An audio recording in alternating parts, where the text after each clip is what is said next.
Sí, yo lo había apagado, estaba como verificando.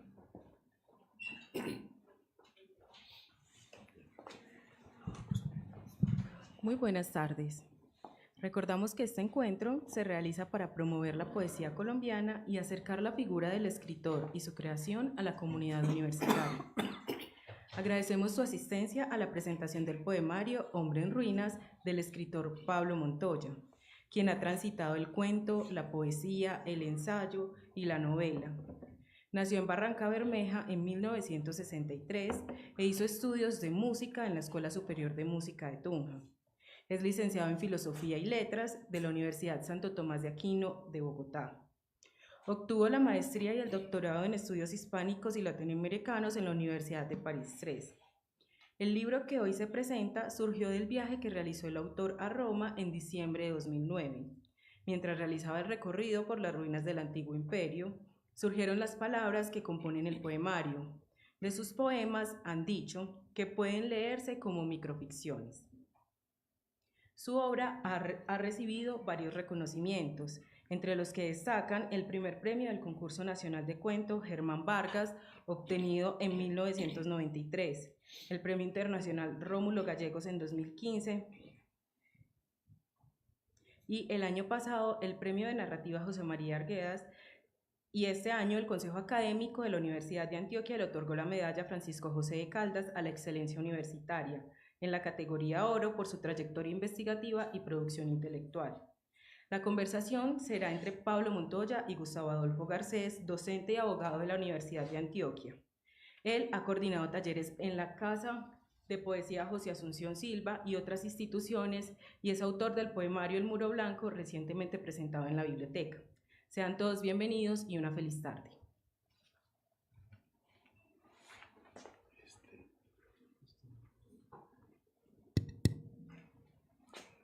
Solo muerde. Buenas tardes. Bueno, me complace mucho estar acá en este rol de presentar este libro reciente de Pablo, Hombre en Ruinas, bellamente editado por la editorial Sílaba, acompañado de un grupo grande de atractivas pinturas del artista Fabio Rodríguez. Voy a...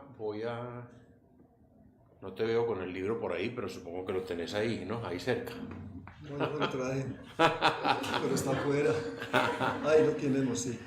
Porque voy a decir unas pocas palabras de mi reciente experiencia de lectura para dar pie a que Pablo lea unos cuantos textos y también para conversar con él y con ustedes.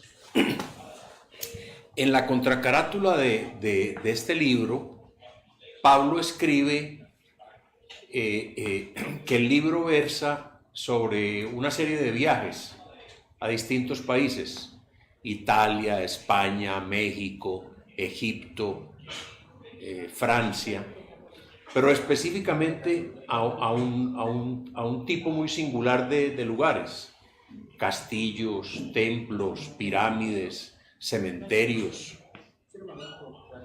antiguos acueductos. Entonces,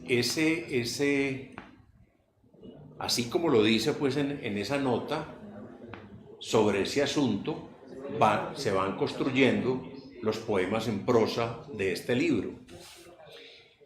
Y tuve como una primera sensación cuando empecé a leer el libro. Me hizo pensar en ese antiguo planteamiento sencillo, pero que siempre me ha parecido muy atractivo, de entender la poesía como una antigua conversación. La poesía nos permite una cosa muy grata, que es conversar con poetas vivos y muertos de todas las lenguas y de todas las épocas. En este libro, Pablo dialoga con distintas épocas y por ende con las personas que gozaron y que padecieron esas épocas, muy en función de esos sitios, de ese pequeño listado de sitios que acabo de mencionar. Los poemas de forma tácita, muchos, algunos de forma muy explícita, le plantean al tiempo una especie de pregunta. Quieren saber los poemas si el tiempo tiene una voz, y de ser así, si esa voz expresa de pronto alguna verdad, y de ser así, quieren saber esa verdad que dice. Esa pregunta, digamos, está permeada, está unida, hay una connivencia con una cantidad de asuntos, a través de una especie de agudeza de todos los sentidos muy agudos, muy atentos, que por ende producen una serie de sensaciones diversas. Voy a hacer un inventario más bien escueto de asuntos que tienen que ver con ese viajar en el tiempo, con ese visitar esos sitios, con ese reflexionar sobre el tiempo, con esa pregunta que acabo de mencionar. Guerras, aniquilaciones, resplandores, nostalgia, fantasmas, misterio, asombro, amor, erotismo. Muchos asuntos. Todos esos asuntos muy vinculados, como repito, a un carácter muy emocional y también a un carácter muy reflexivo, muy pensante. Esa diversidad de asuntos me hizo pensar también en una especie de mito sencillo que se trae a cuento cuando se piensa en la historia o en el paso del tiempo, y es aquel que plantea que hay dos ríos, que en un río fluye la mezquindad, el oprobio, lo atroz, lo terrible, el crimen, la injusticia, y que en otro río fluye la belleza, la fuerza, la esperanza, la fraternidad, la solidaridad. Pero muchos casi que en coro han dicho, no, ese es un mito simplista y maniqueo. Se trata de un solo río en el que transcurre la vida y en donde se mezclan todas las situaciones de un río y de otro. Es un solo río cuyo caudal conlleva esta mezcla, esta diversidad de situaciones. Esto es un poco pues un primer comentario que quiero hacerle sobre una grata experiencia de lectura que tuve. Hay un elemento muy singular que quiero resaltar, además, digamos, de lo ya mencionado, de cierto elemento reflexivo unido a ese campo emocional, y es el elemento visual. El libro tiene un gran fundamento visual, pictórico, plástico. Y eso me parece interesante porque muchos estudios críticos sobre muchos buenos poetas han dicho que los poemas tienen una especie de sustento, de fundamento visual, que suscita verdad. Que en la medida en que el poeta logre no todos los poetas, pero muchos buenos poetas, dicen muchos críticos, que en la medida en que el lector logre ver, logre compenetrarse en tanto ve de verdad, eso le suscita verdad y hace que el lector crea en los poemas. Ya terminó este breve comentario inicial y le doy la palabra a Pablo. Gracias, Gustavo, por tus palabras. Buenas tardes. Gracias por venir en estos tiempos de crisis universitaria. Pensé que no iba a venir nadie porque la universidad está en paro, pero gracias por su presencia. Gracias a la universidad por darnos el espacio, a Germán Sierra, a la biblioteca, por abrirnos pues esta posibilidad de presentar el libro. Voy a partir un poco de las palabras que ha dicho Gustavo Adolfo, en el sentido de esas temáticas que él ha abordado. La temática principal del libro sí podría decirse que es el viaje, o que el viaje es como una condición para que surja el gran tema del libro, que es la ruina, que son los vestigios, ¿cierto? Las huellas que han dejado diferentes civilizaciones en el mundo. Esto suena como muy ambicioso, ¿no? Pero el libro no es un libro ambicioso, es un libro más bien, a pesar de que se aproxima a ese pasado, es un libro que siempre permanece en la órbita de la intimidad. Y yo en ningún momento pretendía hacer una reconstrucción, digamos, arqueológica, poética de las ruinas, ni mucho menos pues cuando uno se enfrenta a las ruinas romanas o a las ruinas, pues o a las pirámides de Egipto o a las ruinas o los vestigios que dejó la civilización cátara en el sur de Francia, pues por mencionar algunos ejemplos. No, son simplemente experiencias que yo fui adquiriendo a lo largo de estos viajes, y en efecto el libro no hubiera surgido, Gustavo, si yo no hubiese sentido ese trance que sentí cuando por primera vez conocí, digamos, las ruinas del Foro Romano y del Coliseo, y de esos viajes que hice pues durante una semana o 10 días en la ciudad eterna, que de eternidad no tiene nada, por supuesto, ¿no? Los romanos siempre jugaron a esa interpretación de su civilización que iba a ser eterna, y el imperio de ellos quedó reducido a piedras acumuladas unas sobre otras. Entonces, yo no hubiera escrito este libro jamás si no me hubiese sentido conectado en términos casi que irracionales, intuitivos, oníricos, con esa realidad, digamos, decadente en su extremo, pues, de la civilización romana. Entonces comenzó, digamos, un interés por tratar de captar esas impresiones, de captar en el papel, en la escritura, esas impresiones que yo tuve durante esos días.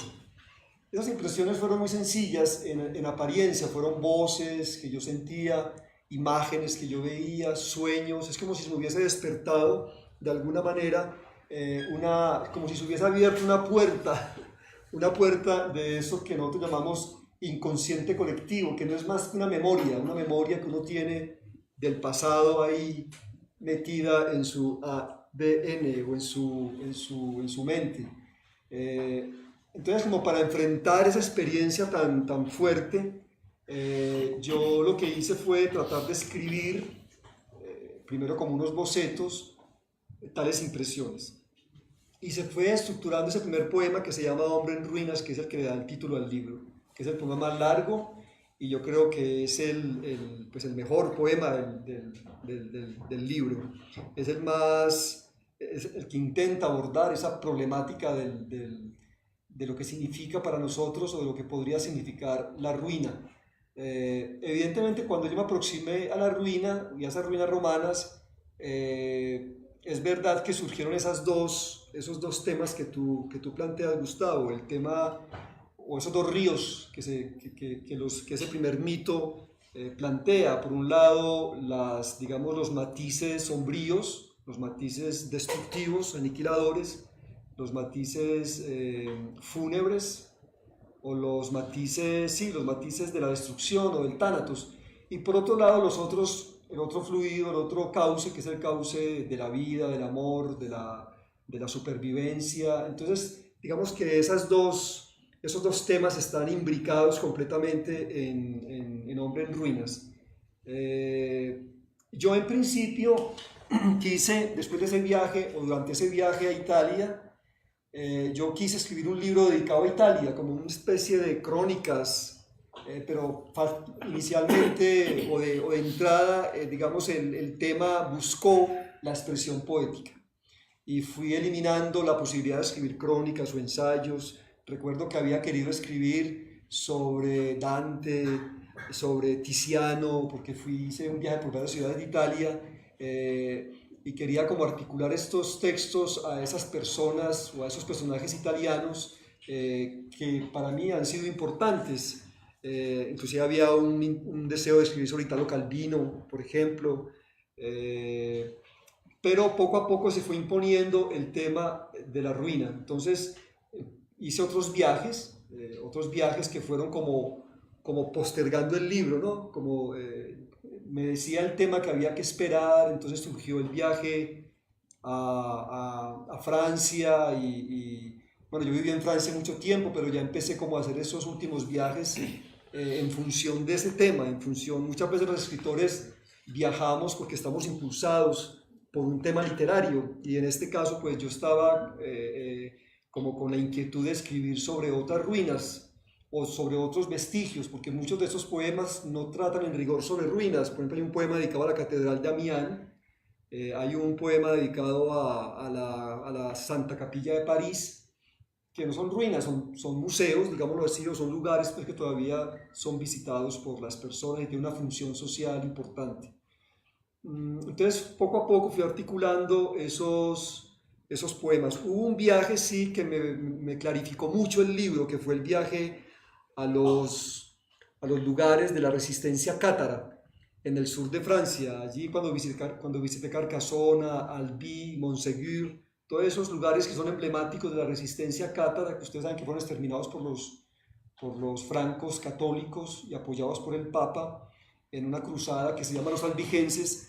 Ese tema y las voces de esas situaciones también se presentaron claramente, sobre todo cuando visité el último bastión cátaro, que es Montségur, que es una montaña por allá en el sur de Francia, donde los últimos cátaros se refugiaron y donde por supuesto fueron exterminados por los mercenarios católicos. Entonces, ir así son ruinas lo que existe en este momento: piedras, muros, cascajo, musgo, arbustos. Sí, es una especie de desolación lo que uno presencia en Montségur, pero al mismo tiempo yo sentí allí una gran conexión con lo que me parece a mí es lo más importante de la historia de los cátaros, que es la gran resistencia de un pequeño grupo de personas ante un tremendo poder militar, religioso, económico, ¿no?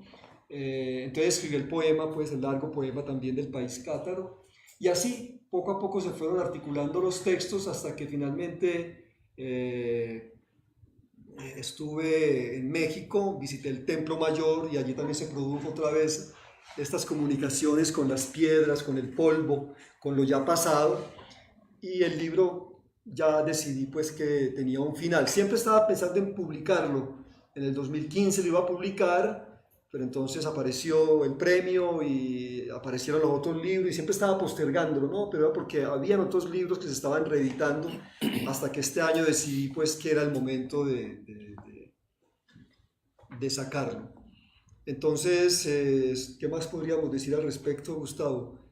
No, me gustaría que de pronto te refirieras a esos sentidos agudos, esos sentidos atentos, oler, tocar, ver, sobre todo ver, no sobre todo, es decir, todos los sentidos los sentí como especialmente atentos, como una especie de hipersensibilidad. Sí. Pero el sentido de la vista tiene una presencia muy fuerte. Bueno, y lo relacioné también con lo siguiente. Muchos de ustedes ya hemos leído distintos libros de Pablo y sabemos pues de la buena factura de su prosa. Y entonces yo, digamos, sentí un parentesco con dos libros, digamos, de lectura reciente. El tríptico de la infamia y el libro sobre los frescos del Giotto. Y entonces ahí veo un parentesco muy evidente en torno a lo pictórico, a lo visual, que intuyo que eso te ha interesado mucho, una especie de caracterización de pinturas, de retratos. ¿Qué opinas de eso? Sí, en el caso de Hombre en Ruinas, en realidad sí hay una preocupación como por esas formas, pero esas formas están derruidas, digámoslo así. Mientras que en el libro del Giotto o en el tríptico o en los libros dedicados a la pintura que yo tengo, sí hay como una relación digamos, con un documento más perceptible, porque vemos la pintura y está acabada, todavía no está derruida, mientras que en El Hombre en Ruinas sí hay una experiencia con lo que ha sido destruido por el paso del tiempo. Hay un ensayo de Margaret Yourcenar que se llama El tiempo, este gran escultor, que es un ensayo muy hermoso en el que ella dice que el tiempo, o sea, la acción que produce el tiempo en las estatuas, en los cuadros, en los templos, es una acción al mismo tiempo devastadora pero estética, y que lo que nosotros en este momento valoramos de esas obras de la antigüedad es justamente esa confabulación entre el paso del tiempo, entre la destrucción y lo que ha quedado de esa obra. Lo que nosotros admiramos, por ejemplo, en la Victoria de Samotracia, por poner un ejemplo, no es exactamente lo mismo que admiraron los contemporáneos cuando fue terminada. Lo que nosotros vemos en el Louvre es una estatua mutilada, y es esa mutilación la que hace que la experiencia estética se produzca en nosotros de una manera tan interesante, y elucubramos todo lo que queramos en torno a esa estatua, cómo fue la cabeza, sí, porque está sin cabeza, una ala está mochada, bueno, es un pobre ángel, digámoslo así, o una estatua completamente devastada por el tiempo. Esa elucubración, pues yo lo decía al principio, es bien diversa. Por eso traté de hacer un pequeño inventario: asombro, nostalgia, en fin, mezcla de derrumbamientos, de resplandores, sueños. Hay momentos en que sentí, por ejemplo, una especie de guiños con lo surreal. Esa elucubración es bastante emocional, bastante sensorial, bastante diversa. Sí, porque yo creo que la única manera de aproximarse a eso que ya no tiene prácticamente una forma definitiva es a través de los sentidos. Otra es a través del intelecto y de la investigación. Entonces, claro, pero como yo no soy arqueólogo, ni pretendía hacer en esto nada que estuviese vinculado con la arqueología, y lo que quería hacer era un libro de poesía, entonces sí sabía que tenía que enfrentarme a esas ruinas desde, o sea, protegido, si se puede decir esa expresión, por los sentidos, o quizás completamente desprotegido por esos sentidos. Entonces, lo que tú hablas de los olores, de lo visual, y en efecto sí, o sea, Hombre en Ruinas no reconstruye un imperio de ninguna manera. Las aproximaciones que yo he tenido frente a Roma, por ejemplo, o frente a Roma, que son dos en particular, Lejos de Roma, la novela sobre Ovidio, y este libro de Hombre en Ruinas, o este poema de Hombre en Ruinas, son dos aproximaciones muy distintas. La de Lejos de Roma es una novela creada, o sea, el espacio romano que existe en Lejos de Roma es una creación libresca. Es decir, yo para poder describir la Roma que hay en la novela que yo hice sobre Ovidio, yo me apropié de una documentación, y esa documentación que hice a nivel de lecturas, pues, porque yo no había viajado a Roma en ese entonces, esa documentación la pasé por la imaginación literaria, por la invención. O sea, uno pasa toda esa información libresca por un filtro, que es el filtro de la imaginación. Pero cuando yo fui a Roma y sentí esto que les acabo de contar ahora, ese trance, supe que tenía que desalojar completamente todo lo que tenía que ver con esa información libresca que yo tenía, porque cuando yo escribí Lejos de Roma, yo leí mucho sobre Roma, mucho, traté de documentarme lo más posible sobre ese imperio, porque quería hacer una novela de un poeta romano que vivió en la época dorada de la literatura latina. Pablo, disculpa, pero cuando aludes, por ejemplo, a una escultura mutilada, ¿cierto? quiero recordar, por ejemplo, una de ellas con apenas ya un fragmento de la nariz, o cuando, un pie que está... o cuando aludes a un cementerio, o cuando aludes a una pirámide, de alguna forma las pintaste esos espacios. Bueno, si tú ya sentiste eso, es otra cosa, ¿no? Porque yo no quise pintarlas, yo, o sea, no pretendí, porque pintar... Porque uno siente que los ve, a mí me parece que uno siente que los ve, y que ese es como un encanto importante del libro, porque al uno ver esos espacios, el libro lo toca a uno más, le suscita más verdad. Claro. Y bueno, y ahí está también la experiencia. Yo recuerdo, por ejemplo, cuando estuve en Roma, yo fui a una iglesia, que no recuerdo el nombre en este momento, y esa iglesia es una iglesia, digamos, renacentista. O sea, uno entra en el siglo XVI o XV más o menos, pero esa iglesia está construida sobre unos vestigios medievales, y los vestigios medievales están sostenidos sobre una construcción romana, y la construcción romana está construida, o sea que uno hace un descenso a través del tiempo. Entonces yo hice ese descenso porque es parte pues de lo que le ofrece a uno el museo, y cuando llegué a lo medieval inmediatamente sentí el olor a cloaca. O sea, es un olor a cloaca, pero donde predominaba el olor el olor del semen o de la orina, o una cosa que yo decía, ¿esto qué es? O sea, ¿esto ¿a qué me huele? Esto me huele a una sedimentación de la vida, digámoslo así. Y ese olor fue el que me fue conduciendo, el que me fue orientando hacia lo último. Y en lo último había cuando llegué a la última fase de la civilización, digámoslo así, escuché, o creí escuchar, no sé en realidad si existía, creí escuchar el ruido de una corriente de agua. Yo decía, ¿dónde está ese riachuelo o ese hilo de agua? Y a partir de ahí surgió el poema, que se lo voy a leer, ¿cierto? Para que seamos más... Pues el poema que es la tercera parte de Hombre en Ruinas. Uno no debería de explicar los poemas, ¿cierto, Gustavo? ¿No? Pero bueno, yo expliqué este poema. Pero estamos en una presentación, o sea que tampoco es muy severa la prohibición.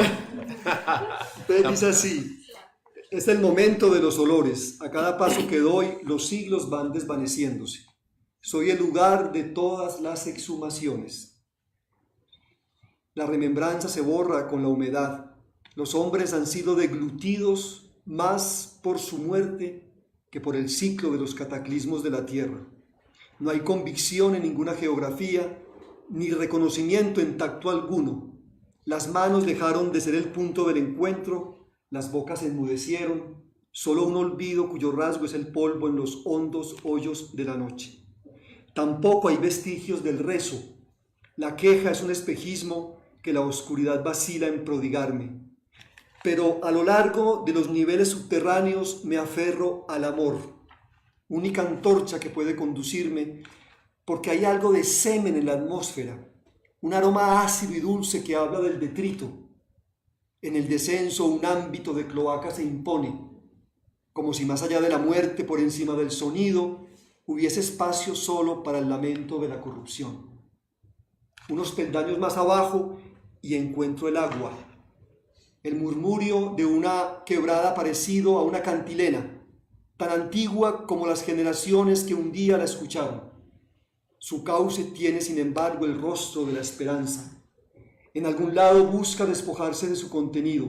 Su avance destruye los temores. Su premura vence por un instante, y esta promesa tiene algo de certidumbre, la faz arrasadora del universo. ¿Hacia dónde van aguas caras e invisibles? Porque no esperan que culmine ese descenso que no acaba. Me llevarán con ustedes apenas construya mi barca de palabras. Entonces es pues como la atmósfera. La atmósfera y el Hombre en Ruinas y el libro en general, yo creo que transcurre en medio de esa expectativa sensorial que tú señalas, Gustavo. Los sentidos están despiertos, ojalá que siempre lo estén cuando viajemos, pero en ese caso de Roma estaban agudizados muy particularmente. Y de pronto, no aunque en algún fragmento lo planteas de manera muy explícita, creo haber sentido esa especie de pregunta por la voz del tiempo, ¿cierto? En todo este transcurrir, eso ¿qué nos dice? ¿Acaso hay una voz ahí? ¿Acaso hay una verdad con algún contenido en particular? Eso Es una pregunta muy compleja, ¿no? Muy difícil preguntar. Sí, pero sí, la pregunta está ahí, claro, atraviesa todos los poemas, esa interrogante por el tiempo, ¿no? Sí. Pero no lo sentiste en la construcción del libro, digamos, de manera muy... A ver, lo que yo sentí, o lo que yo quise hacer frente a esa evidencia devastadora del tiempo, fue como, sobre todo en el poema Hombre en Ruinas, fue como oponer a esa realidad tan implacable el lenguaje. O sea, como una manera de enfrentar esa realidad que es completamente ineluctable, ¿no? Es decir, somos pasajeros, estamos condenados a nosotros mismos a corrompernos, pues nosotros somos materia propicia a la corrupción. Y no solamente sentirlo en carne propia, sino verlo en el espejo de las civilizaciones derruidas. Entonces, oponer a esa circunstancia una construcción verbal que es, de algún modo, lo reconozco, un poco opulenta, o que pretende ser opulenta. Es como si quisiéramos aferrarnos a la palabra en su expresión más, digamos, más opulenta, se me ocurre decir, o más copiosa, sin llegar a ser barrocos, por supuesto, porque yo sí me cuidé mucho de no incurrir en el barroco aquí, sino demostrar como una cierta, como tratar de sacarle al lenguaje lo más posible para enfrentar esa circunstancia. Y yo creo que esa certeza me la dio la pregunta, el tiempo que yo le hago en estos poemas. Es decir, ante una situación de ese talante, ¿qué hago? ¿Cómo escribo? Claro, una posibilidad sería escribir brevemente, sintéticamente, condensar una imagen en unos poquitos versos. Tú que eres un maestro en eso, Gustavo Adolfo, lo sabes muy bien, pero yo sentía que tenía que agarrarme, para este caso, de todas las posibilidades, de toda la paleta que me ofrecía la lengua, digámoslo así, ¿sí? Sin llegar, por supuesto, a los excesos del barroquismo, porque no se trataba de eso tampoco. Sí, hay reflexión, ¿cierto? Hay sensación, hay pensamiento, pues. Y hay erotismo en medio de esa destrucción completa. Sí, sobre todo hay también mucha imaginación, porque también, claro, es evidente que en Hombre en Ruinas hay un intento, sí, de recordar ciertas facetas del Imperio Romano. Yo recuerdo que cuando yo fui a Roma y fui a una de estas ruinas, había un bosque de pinos esplendoroso, ¿no? Esplendoroso, y en medio de esos pinos estaban las piedritas. Esas piedritas, pues, que quedaron de las grandes mansiones romanas. Y recordé que creo que fue Diocleciano, hace muchos siglos, hizo sobre esa misma extensión de tierra, hizo poner un gran manto blanco sobre los pinos, ¿sí? Como para engalanar la ciudad. Y a mí la imagen de ese manto blanco se me presentó inmediatamente en medio de esa realidad, pues, arruinada. Y hay un fragmento también dedicado, o donde se menciona brevemente como ese pasado que flotaba alrededor de esos pinos. Lo que sucedió finalmente mientras yo iba recorriendo las ruinas romanas de Roma, porque ya había conocido otras ruinas romanas, las de Mérida, las de Lyon, las de París mismo, bueno, etcétera, etcétera, fue como sentir un déjà vu. ¿Sí? Yo sentía que estos espacios yo los había recorrido antes, Yo no sé si ustedes creen en eso, yo sí, pues, yo es que no crea mucho, pero las sensaciones, las impresiones que tengo me lo corroboran continuamente. Yo estuve aquí, yo estuve acá, o sea, esto no me es extraño del todo. Quizás frente a esa, no sé, es una suposición que de pronto puede ser arriesgada decirla entre ustedes que son estudiantes universitarios y están afincados en la razón. Pero por ejemplo, cuando yo llegué a París y recorría ciertos lugares de París, yo sentía que ya los había recorrido y quizás por eso me pareció tan fácil recrear a París en Tríptico de la Infamia. En la segunda parte, que hay una recreación del París del siglo XVI, no me fue tan difícil reproducirlo, porque sentía que yo había recorrido esos sitios de alguna manera, los había recorrido demasiadas veces. Claro, no le iba a poner a una calle del París del siglo XVI el mismo nombre con que la conocemos hoy, no iba a ser tan ingenuo y tan bobo.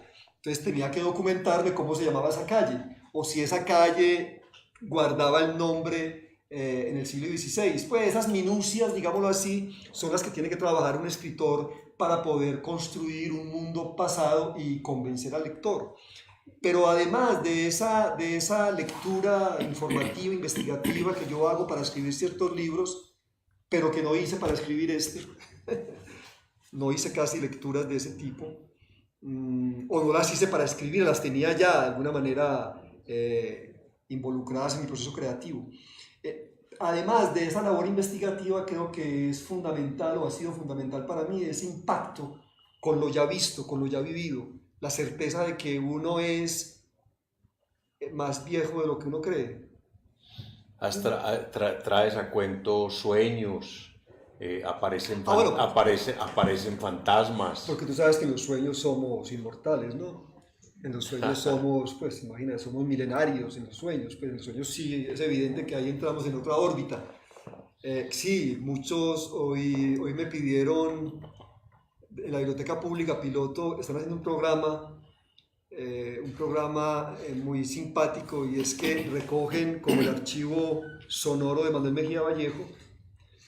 Ustedes saben que él hacía un taller ahí en la biblioteca y todas esas conversaciones que él hizo están grabadas. Entonces ahí dijo cosas muy interesantes. Entonces quieren que un escritor de ahora dialogue con algún fragmento que dijo Mejía Vallejo. Te han contactado algunos escritores y a mí me contactaron, e imagínense el fragmentico que me llega. Así yo digo, ¿quién lo escogió? O sea, ¿quién escogió ese fragmento? Mejía Vallejo está diciendo que él, cuando escribe, habla con fantasmas. Y yo, es decir, Mejía Vallejo tiene muchas, me imagino yo, definiciones de lo que es escribir. Me imagino que tiene muchas, pues porque se mantenía cada 8 días diciendo qué era escribir a los chicos y chicas, o señoras y señores que iban al taller. Pero a mí me llegó ese donde dice, escribir para mí es hablar con los fantasmas. Sí, yo digo, sí, es verdad, esa es una de las formas bonitas o bellas de definir la escritura. Y que aparecen en ese recorrido. Además del ya mencionado. Bueno, sí, es quizás nostalgia por las vidas pasadas. Quizás podría ser eso, ¿no? Nostalgias por lo ya vivido.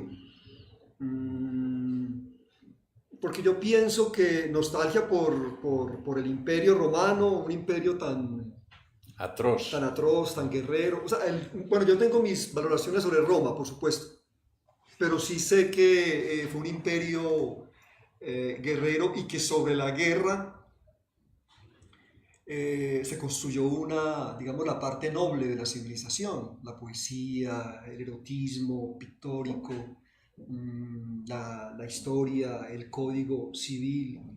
Digamos que en medio de esa devastación continua, de esa guerra continua en la que vivió Roma, había un anhelo de ellos, de los romanos, de dejarle algo a la posteridad, y ese algo todavía persiste, ¿sí o no? Tú que eres abogado. La base del derecho nuestro es el derecho romano. Las lenguas nuestras, las lenguas romances, el español viene del latín en gran parte, ¿no? Muchas de nuestras consideraciones frente digamos, al deseo, a lo sexual, a lo erótico, viene de Roma. Lo que pasa es que después apareció el cristianismo y eso lo perturbó un poco, lo llenó de culpabilidad, pero cuando somos plenamente eróticos, somos más romanos que cristianos. Somos un poco poetas latinos. Somos poetas latinos, exactamente. Cuando somos conscientes de la fugacidad de la vida, de que hay que vivir, gozar de los sentidos mientras estamos vivos, eso es romano. Eso es plenamente romano. Eso está en el texto en el Satiricón. Léete otros fragmentos, Pablo. Bueno, vamos a leer. Bueno,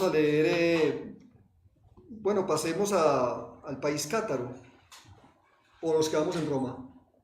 No sé. Ok, gracias. Bueno, en el país cátaro le voy a leer el último texto que es sobre Monsegur.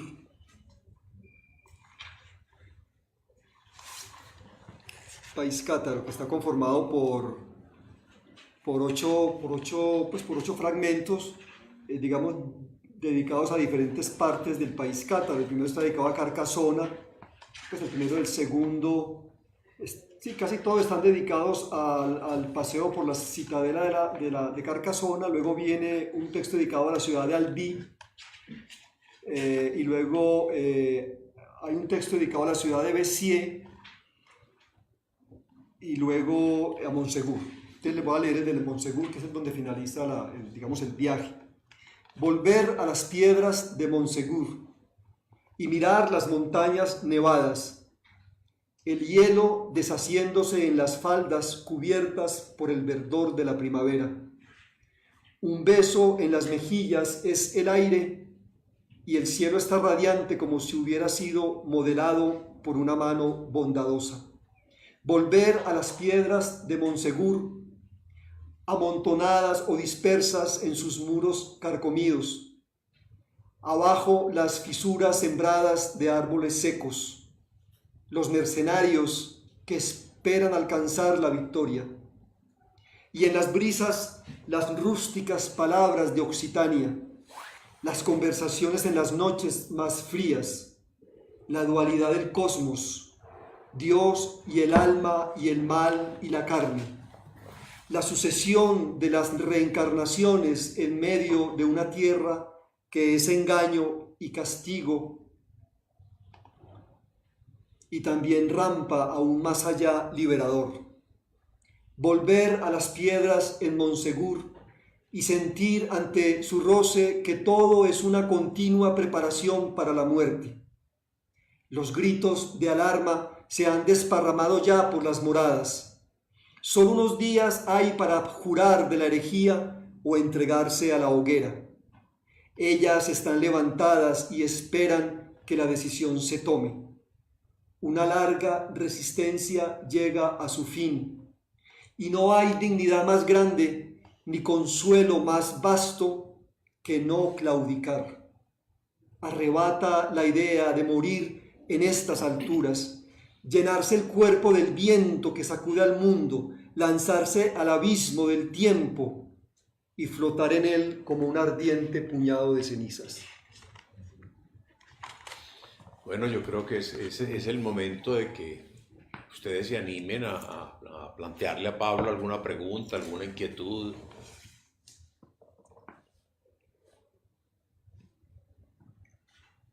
Se han leído, como seguramente es, algunos de sus libros anteriores, qué parentesco ven. ¿Cuál fue el mejor poema que usted al principio de la intervención dijo que era el más bonito de todos? Queremos como escucharlo, ¿no? ¿De este libro? Sí. No, el que me parece más... es el que nombra el libro, Hombre en Ruinas, que es un poema de 9 partes, que leí el fragmento de los olores. O sea, todo en su conjunto me parece que es el mejor poema, el mejor conjunto del libro, el mejor conjunto de poemas del libro. Porque los poemas son largos, generalmente los poemas son largos, tienen varias partes. Entonces me parece que este es el que más me convence, digámoslo así. No sé si sea el más bello, el más bonito, el más complejo, el más logrado, no sé, pero es el que más me gusta a mí, donde me despojé pues casi que del todo me concentré, me dispersé, qué sé yo, para poder escribirlo. ¿Nos podría dar el lujo de pintarnos con palabras de ese poema un poquitito? Pero el poema es muy largo, ¿no? No vamos a leer todo el poema, vamos a leer una parte, Sí. Quizás en la que es la segunda parte. El tiempo se extiende como un pólipo.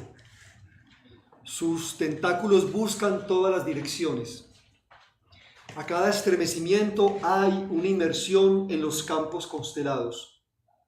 Pero son estrellas esas luces, no es la ceniza que ha dejado el pensamiento de un dios amnésico.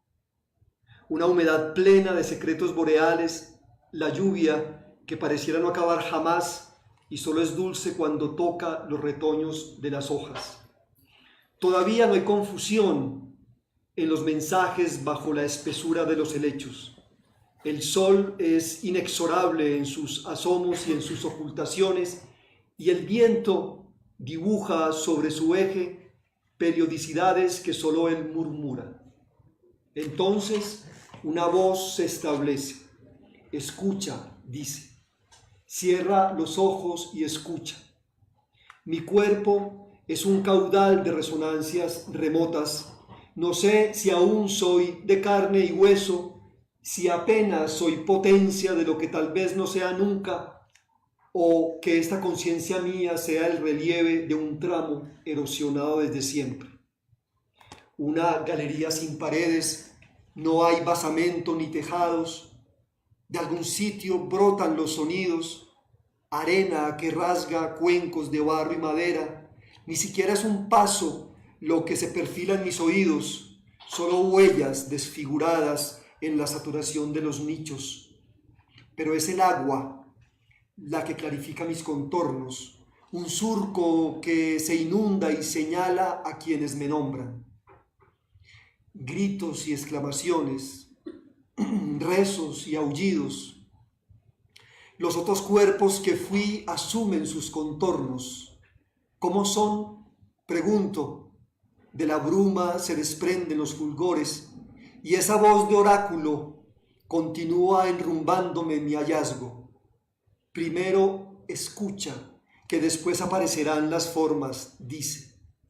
La carne se me deslíe, un remolino mezclado con noto todavía más espeso, así voy, lerdo y expectante, adueñándome de los recuerdos. Una vaguedad empero se me impone, como una venda y como una revelación. Veo anatomías despedazadas, ojos cubiertos de un limo que tiene la coloración del crimen, brazos protegidos por una hiedra ardiente, una comisura de labios devorados por el moho, torsos desnudos que la lluvia moja, cual si fuese un regadío sin nadie, como una vía inmensa y sola es mi memoria, y ella se expande más con esta multitud destrozada que me forja. La antigua palabra aparece, en urnas cuarteadas se tejen los signos de las conflagraciones. Hay espadas y navíos y lanzas y carruajes, pero yo solo quisiera recorrer las playas de una isla y en un caracol que tomo hacia la caída del sol oír la voz de los astros atrapadas en el agua. Son otros sonidos, en cambio, los que sobrevienen, el resuello de las paradas, el pálpito de la sangre, los belfos de los caballos que anticipan el terror. Escucha, dice, mi sabia orientación sin sexo. Escucha lo que hay más allá de lo perentorio, indaga en tu saliva y en tus flujos, y con el ritmo de mis inspiraciones, un cielo azul va delineándose. Ya estoy ubicado en la historia. Una bandada de golondrinas se lanza desde un pino altísimo para revolotear entre mis aderezos de contienda. Ese soy yo, me digo, empuñando una espada, la otra mano sosteniendo un estandarte del imperio. Poseo entonces la embriaguez de la hora y un trozo de epifanía suficiente para recordar este firmamento radiante como una gema amada. escucha la voz de tu muerte, dice quien me guía, y me veo cabalgando hacia el tumulto, gritando y tajeando con la lama, el viento y la carne del otro. Me veo muriendo una vez más. No sé si... Adelante. Ahora cuando estabas hablando de que pues, el libro es como un ejercicio verbal para resistir el tiempo, me gustaría preguntarte cuál fue el sentimiento interior que, digamos, te llevó a hacer esa lucha contra ese transcurrir, porque, o sea, ¿cómo decirlo? O sea, a pesar de que nosotros reconocemos que hay un pasado, ese pasado siempre se muestra inaccesible directamente, o sea, siempre nos apropiamos de textos o de documentos, pero parece que al fin y al cabo lo que uno hace es una representación de un deseo personal del pasado. Entonces cuando hiciste ese ejercicio que me dijiste que era como una resistencia al pasado sobre Roma, ¿qué sentimiento te impulsó a hacer esa defensa de ese pasado? O sea, ¿cuál fue de pronto, si fue una nostalgia hacia lo que representó Roma, o si tuviste algo ahí que valía la pena que se resistiera para hacer el ejercicio del libro? Yo creo que todo ejercicio literario es una forma de resistir, digamos, o de enfrentar, entre otras cosas, el paso del tiempo y de conjurar un poco el inevitable destino de la muerte que nos espera. Claro, yo sé también, por supuesto, que escribir es recrear la realidad que nos rodea. Bueno, hay muchas formas como de asumir la escritura literaria, pero una de ellas sería pues como esa, y al menos pues en Hombre en Ruinas sería como ese el sustento, como escribir para, lo que he dicho ya varias veces, conjurar un poco desde el punto de vista de la literatura ese paso arrasador del tiempo. ¿Por qué escribir sobre Roma? Bueno, eso ya es una pregunta bastante compleja. ¿Cómo podría yo responderla? Yo que he escrito varias cosas sobre Roma, un poco porque sé que allá, como dije ahora, hay muchos fundamentos de nuestra civilización, ¿sí? Particularmente escribí sobre Roma, la novela de Ovidio, porque me parecía que escribir sobre el exilio, que es una circunstancia muy contemporánea, muy moderna y que se ha escrito de muchísimas formas, partir de una figura básica del exilio literario como es Ovidio, me permitía a mí dialogar con esa larga tradición del exilio que hay en la literatura, ¿cierto? Y tratar como de mirar nuestra realidad bajo no una huida al pasado, sino mediante un regreso hacia ese ayer que me parece importante. Durante mucho tiempo en la literatura latinoamericana se pensó o se criticó a los escritores que escribían sobre esas antiguas civilizaciones porque les parecían que ese ejercicio que ellos hacían era un acto de fuga de las realidades, pues, digamos, de evasión de la realidad nacional, digámoslo así. Así fue dicho durante el primer modernismo. Y así creo que todavía siguen pensando muchos, que si uno escribe sobre otra realidad que no sea la colombiana, pues está huyendo de la realidad colombiana. En mi caso es más bien como tratar de ponerle a la realidad colombiana otros espejos que no sean los inmediatos. Y creo que Roma me ha servido un poco para eso. Bueno, además Roma pues, en Occidente es un basamento primordial. Y porque mi relación con la literatura latina es una relación muy, a ver cómo decirlo, es una literatura que me parece un gran momento de la historia de la literatura occidental. Cuando yo leía a Ovidio, a Propercio, a Horacio, a Catulo, yo sentí que ahí había un montón de verdades literarias que todavía nos seguían, concerniendo. ¿Y cómo sentiste a propósito las versiones de poemas de ellos, de Ernesto Cardenal o de un poeta nuestro muy cercano, Jaime Alberto Vélez? Jaime Alberto Vélez. Mira, sobre las versiones de los poetas latinos, yo te voy a decir una cosa que puede sonar un poco jactancioso, pero no lo voy a decir. Y es que yo cuando estaba documentando mi leyendo para Lejos de Roma, Yo leí a los poetas romanos en las versiones francesas, porque era lo que tenía a la mano, digámoslo así, estaba viviendo en Francia, pero sí leí algunos poemas de poetas latinoamericanos dedicados, por ejemplo, a Ovidio. Hay unos poemas de Guillermo Valencia, por ejemplo, dedicados a Ovidio y a Roma en particular, pero esas representaciones de Guillermo Valencia sobre Roma creo que se han marchitado un poco, ¿no? Con el paso del tiempo, o no son tan leídas ahora. Pero no conocí las versiones de Cardenal, ¿sabes? No las conozco, pero porque estaba un poco pues como alejado de esa...